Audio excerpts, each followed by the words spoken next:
Уақыттың 12 сағат 20 минут болған кезіндегі стрелкалардың арасындағы бұрышты табыңдар. 12 сағат 20 минут дейді.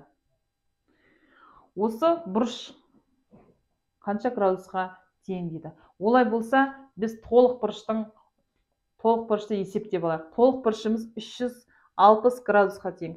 360 градусты 12-ге бөлеміз. 12-ге бөлейік, сонда әрбір 5 минуттың арасындағы бұрышты тауып аламыз. 360-ты 12-ге бөлетін болсақ, 3 рет бар, артындағы 0 тіркейміз, сонда 30 градусқа тең екен. Әрбір 5 минуттың арасы 30 градусқа тең. Ондай болса, бұлай есептей саламыз. 1, 2, 3, 4. 4 көбейтілген 30-ға тең 120 градусқа тең. Міне осылай шығарамыз.